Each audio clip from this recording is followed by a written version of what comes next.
A very good day to all of you. Myself, Dr. Sophia Khan. I'm working as an assistant professor of management at School of Management Sciences, Varanasi. Today, I'm going to start a new series of lecture with respect to business finance, and the code of subject is BCH 304. So without much delay, today I am going to discuss the syllabus and the content of the course Business Finance. So, in introduction, I am going to discuss about the course objective, why there is a need for the students to study this subject.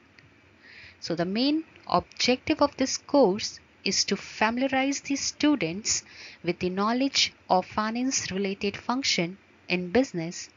This course also expects that a student should understand the concepts and usage of financial planning.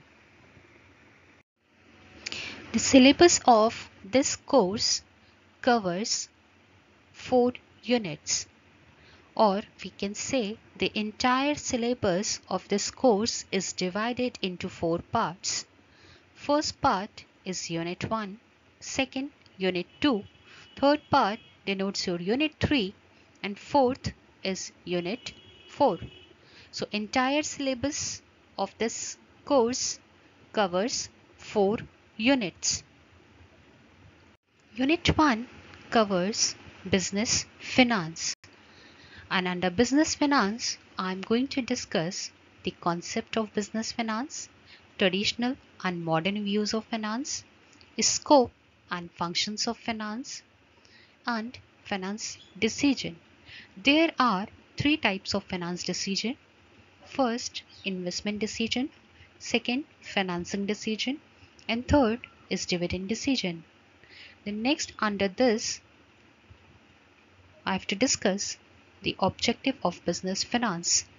So there are 2 main objectives of business finance: profit maximization and wealth maximization. Unit 2 is divided into 2 parts. First is capital budgeting and another one is financial planning. Under capital budgeting, I am going to cover its meaning, nature, and importance. Apart from this, I am also going to cover the capital budgeting techniques, or the investment decision and its major evaluation criteria. So there are 6 main techniques or methods of capital budgeting: payback period method, accounting rate of return method, net present value method, internal rate of return method, profitability index method, and discounted payback period method.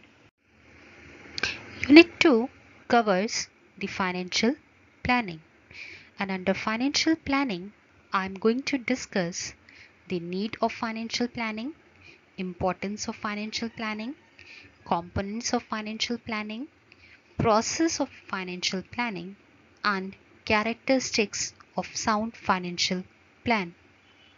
The last segment under Unit 2 is sources of fund, and under sources of fund I am going to discuss the long-term sources of fund, middle-term sources of fund, and short-term sources of fund. Unit 3 includes dividend decision, and under dividend decision I am going to discuss the issues, policies, and models of dividend decision. The next segment under Unit 3 I am going to discuss the capitalization, and under capitalization I will cover the concept of capitalization, theories of capitalization, and types of capitalization. There are 2 types of capitalization: overcapitalization and undercapitalization. Another segment in Unit 3, I am going to cover the capital structure and leverage. And in capital structure, I am going to discuss the meaning of capital structure, Determinants of capital structure. Determinants can also be termed as the factors affecting capital structure, and theories of capital structure. And under theories, I am going to cover 4 theories of capital structure. First is net income approach. Second, net operating income approach. Third, traditional approach. And fourth, Modigliani and Miller approach. Next segment and last segment of unit 3, I am going to cover the leverage, and under leverage I will discuss the meaning of leverage and the types of leverage. There are 3 main types of leverage we have to study. First, financial leverage. Second, operating leverage. And third is combined or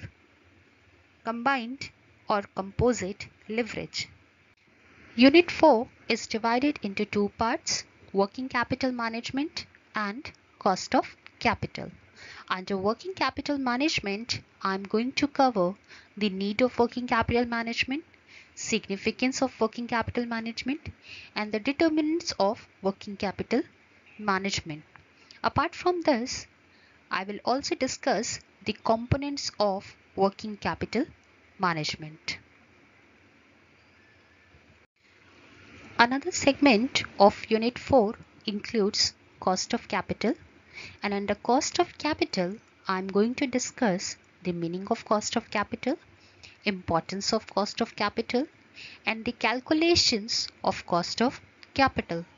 Following cost of capitals in detail we have to study: cost of debts, preference shares or the cost of preference shares, cost of equity shares, cost of retained earnings, and the combined cost of capital. Combined cost of capital is also termed as weighted average cost of capital, or WACC. Thank you everyone. That's all for today.